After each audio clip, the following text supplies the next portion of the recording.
Hey Tara, thanks for sending me your swim video. What I'm looking at is breathing, body balance, rotation, and then I look at the three main phases of the stroke: recovery, hand entry, catch, and push that make up the pull. I'm also counting your strokes per length or per 25, and I'm adding them up to your time to measure your efficiency. You mentioned that you're stuck at a 150 per 100 and you want to know how to go faster. So let's start with the stroke count. The first 25 was more of a warm-up. The second 25, I told you to go easy, and you did roughly 21 strokes in 20 seconds. It was a little bit more difficult because you did the flip turns, so I didn't have the exact stroke count at the wall. The third 25, I asked you to go hard, and you took 25 strokes in about 20 seconds. So you drastically increased your stroke count by 4, but your time was the same.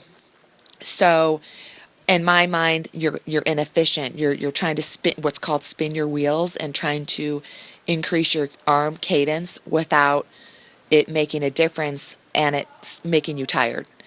And then the fourth 25 was easy again, and you took 26 strokes in about the same time, 21 seconds.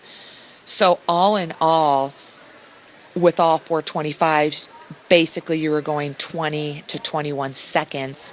Your stroke count changed from 21 strokes to 25 strokes, but that didn't help you go faster. So you're going about increasing your speed the wrong way. You're trying to increase your arm turnover without having the strength to do so. Strength, how much distance per stroke you take, precedes arm turnover. You need the strength, and then you want to maintain that strength, or otherwise known as pulling the greatest amount of water with every stroke, before you move your arms faster. So from a stroke technique perspective, even though I can't see what's going on underwater, I can tell you are reaching too much in front of you with your shoulder, flat and shallow, and you're initiating your pull with your catch a little bit more shallow than I want. So looking at the big picture of what I'm trying to get you to do is have a deeper hand entry so you can catch deeper and pull deeper and extend all the way past your hip. So you should be scraping your thigh with every arm stroke. So it's very common for people to enter and then continue to reach with your shoulder instead of entering deeper and extend with your hip rotation. The underwater pull drives your hip rotation. And since you don't have a strong underwater pull, you're not necessarily driving your hip rotation. So those are the concepts that we're trying to get you to do. So I would definitely always start you with doing some, just a couple fingertip drags and thumb slide drills for recovery, relaxation. Make sure your arm is coming out close to your body. The thumb slide drill will also help you with body rotation. And then I definitely would move into fist drill and head out of the water drill so you can work on your hand entry. And what you don't want to do, what we're trying to avoid, is doing the fist drill and head out of the water drill and reaching out in front of you. We're trying to exaggerate a deeper hand entry with those two drills. It's exaggerating it. It's not necessarily exactly how you enter the water. We're just trying to get you to get there really quickly with those two drills. Once you get a feel of what it feels like to dig and enter a little bit deeper, then you want to work on extending behind you. You want to push the water behind you with the palm of your hand and your forearm.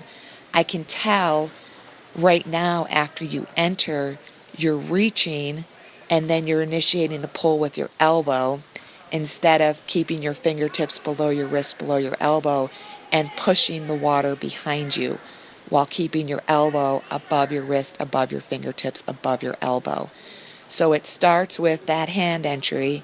Once you get a feel of the hand entry, then you would do catch-up drills And the way I showed you those catch-up drills is catching one hand up to the other about 6 inches under the water so you can get a deeper catch in the stroke before you get a strong push past your hip that's going to make up the stronger pull.